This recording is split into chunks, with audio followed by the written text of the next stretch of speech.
যে ব্যক্তি দুষ্টামি করে, রসিকতা করে, মজা করে, ক্রীড়া কৌতুক করে, হাসি তামাশা করেও মিথ্যা বলে না, সিরিয়াসলি তো মিথ্যা বলেই না, দুষ্টমি করেও মিথ্যা বলে না, এই ব্যক্তির জন্য নবী করিম সাল্লাল্লাহু আলাইহি ওয়াসাল্লাম জান্নাতের সেন্টার পয়েন্টে প্রাসাদ পাইয়ে দেওয়ার দায়িত্ব নিয়েছেন। এই রোগটাও আমাদের যুবক ভাইদের মধ্যে একটু বেশি, অন্যান্য বয়সের মানুষের মধ্যেও আছে।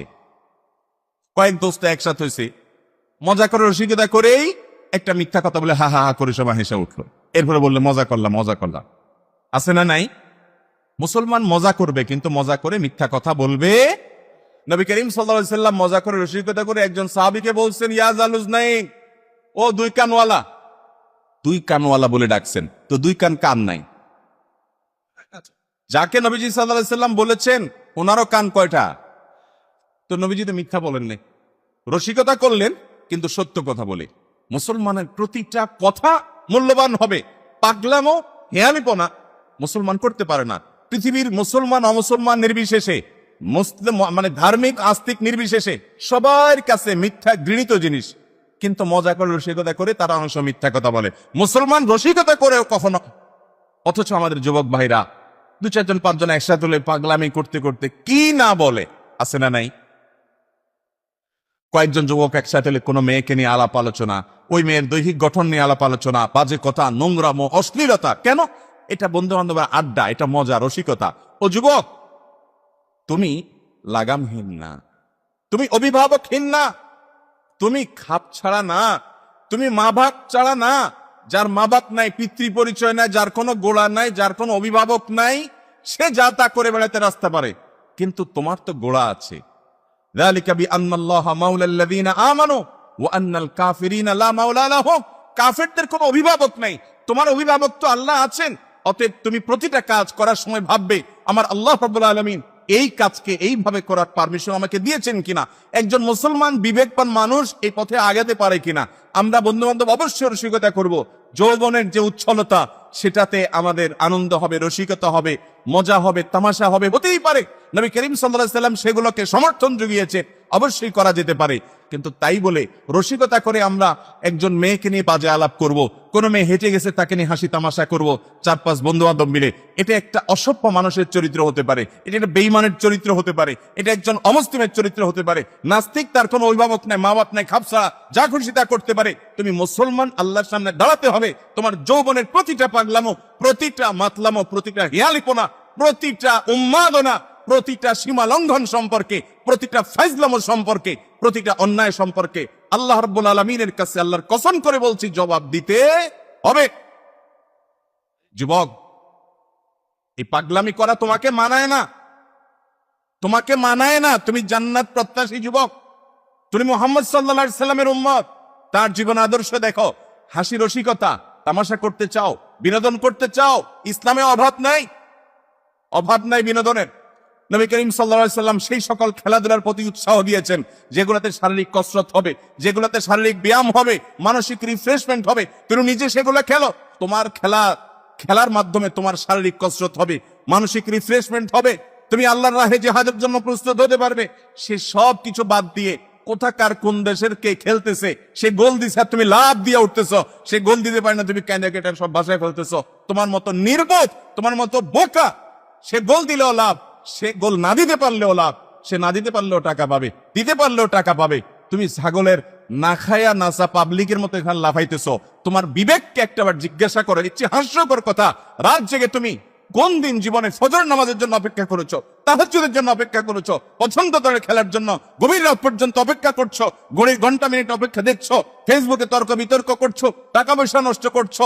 তোমার যে জার্সি কিনছো যার নামে, তুমি নিজে কোনোদিন তোমার মাকে একটা সোয়েটার কিনে দিয়েছো, তোমার বোনকে একটা কিছু কিনে দিয়েছো, তুমি নিজে কিছু কিনে খাও, গরিব দুঃখীকে কিছু কিনে দাও, সেখানে তোমার টাকা পয়সা নষ্ট করছো, মেধা নষ্ট করছো, শ্রম নষ্ট করছো, ব্রেন বুদ্ধি নষ্ট করছো। মুসলমান এত পাগল, মুসলমান এত উন্মাদ, মুসলমান এত উদ্ভট, মুসলমান এত হিয়ালিপনা কোন অবস্থাতে করতে পারে? আল্লাহ তাআলা আমাদেরকে বুঝার তৌফিক দান করুন। বিবেকগুলোকে আল্লাহ তাআলা খুলে দেখ, হেদায়েত আল্লাহ তাআলা আমাদেরকে অর্জন করার তৌফিক দান করুন। নবী করিম সাল্লাল্লাহু আলাইহি ওয়াসাল্লাম দ্বিতীয় ব্যক্তি সম্পর্কে বলেছেন যে ওয়াবিবাইতিন ফি ওয়াসাতিল জান্নাতি লিমান তারাকাল কিযবা ওয়া ইন কানা মাযিহা।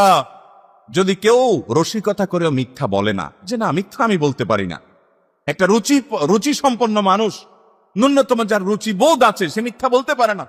আমি রসিকতা করবো, তেমন রসিকতা কোনো মিথ্যা বলার দরকার নাই। আমার নবীজি সাল্লাল্লাহু আলাইহি ওয়াসাল্লাম রসিকতার সব আইটেম রেখেছেন। খেলাধুলা রেখেছেন, কবিতা আবৃত্তি রেখেছেন, খোলা গলায় খালি গলায় গান গাওয়ার কথা বলেছেন। গানের কথামালা যদি ভালো হয় কোনো অসুবিধা নাই। শুধু ধর্মীয় গানই গাইবেন আল্লাহকে নিয়ে এমন কোনো কথা নাই। আপনি দুনিয়াবি গানও গাইতে পারেন, সেখানে খারাপ কিছু না থাকলেই হলো, অশ্লীল কিছু না থাকলে হলো, নোংরাম অসভ্যতার দিকে আহ্বান না থাকলেই হলো। আপনি খালি গলায় গান, চমৎকার কণ্ঠ আল্লাহ দিয়েছে, আপনি গান, নিষেধ নাই। নবী করিম সাল্লাল্লাহু আলাইহি ওয়াসাল্লাম হাসান বিন সাবিত রাদিয়াল্লাহু তাআলাকে কবিতা আবৃত্তি করার, খালি গলায় গান গাওয়ার পারমিশন দিয়েছেন। তিনি নিজেও হুনাইনের যুদ্ধে, খন্দকের যুদ্ধে, মসজিদে নববী নির্মাণের সময় বিভিন্ন সময় গেয়ে উঠেছেন, আনান নবিয়্যুল লা কাযিব আনা ইবনে আব্দুল মুত্তালিব আল্লাহুম্মা লা আইশা ইল্লা আইশাল আখিরা ফাগফির লিল আনসারি ওয়াল মুহাজিরা। তিনি নিজেও গেয়েছেন, আপনি গান। শুটিং প্রতিযোগিতা হচ্ছে বাজারে, নবী সাল্লাল্লাহু আলাইহি ওয়াসাল্লাম উৎসাহ দিয়েছেন দুদলকে যে চালাও। খেলা খেলছিলেন নিগ্রো ইথিওপিয়ান সাহাবীরা মসজিদে নববীতে, নবীর আঙ্গিনা।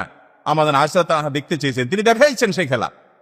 কিন্তু এই রাত জেগে অমুসলিমদের সাথে একজন মুসলমানের যে ঈমান, এই কারণে যে অপছন্দ থাকার কথা, সেটা তুলে দিয়ে রাতকে রাত, ঘন্টাকে ঘন্টা নিজের জীবন থেকে ধ্বংস করে নামাজ কালামের খবর নাই, এবং তার জন্য অর্থ করি, জীবনের গুরুত্বপূর্ণ জিনিস সব ব্যয় করে আমরা যা করছি, সেটার পেছনে আমাদের নিজেদের কোনো স্বার্থ বা লাভ তো অর্জন হয় না, বরং সেটা করতে গিয়ে শত সহস্রবার চোখের জেনা আরো নানাবিধ অপরাধ করতে আমরা বাধ্য হচ্ছি, গুনাহে লিপ্ত হচ্ছি। এবং সারা বছর জুড়ে চোখের জেনা ততবার হয় না, ওই 1 ঘন্টা খেলা দেখতে যতবার গুনাহ হয়। ঠিক না ঠিক? আল্লাহ তাআলা আমাদেরকে বুঝার তৌফিক দান করো। তো এই জন্য যুবক, রসিকতা করতে গিয়ে মিথ্যা, হেয়ালিপনা, ভুল ভাল কিছু বলবে না। যারা এটা পরিহার করবে, নবী সাল্লাল্লাহু আলাইহি ওয়াসাল্লাম তার জন্য জান্নাতুল ফেরদাউসের সেন্টার পয়েন্টে, মধ্যখানে একটা প্রাসাদের জিম্মাদারি নিয়েছেন।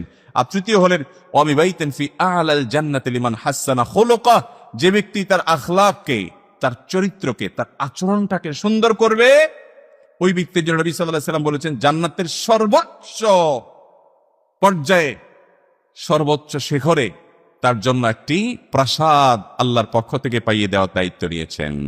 ভাইরা আমার, তাহলে আমরা নিজেদের আখলাকটাকে, নিজেদের চরিত্রটাকে সুন্দর করার চেষ্টা করব তো ইনশাআল্লাহ। আবু উমামা রাদিয়াল্লাহু তাআলা আনহু বর্ণিত আরেক হাদিসে নবী সাল্লাল্লাহু আলাইহি ওয়াসাল্লাম বলেছেন যে মা দাল্লা কওমুন বাদি হুদান কানু আলাইহি ইল্লা উতুল জাদাল। তিরমিজিতে হাদিসটি বর্ণিত হয়েছে। অতএব আমরা নিজেদেরকে নিয়ন্ত্রণ করব তো ইনশাআল্লাহ। বেহুদা তর্ক, বর্ষা বিতর্ক, এগুলো হাসি মুখে আমরা এড়ায় যাব। এই সমস্ত বর্ষা বিতর্ক করতে যাব না।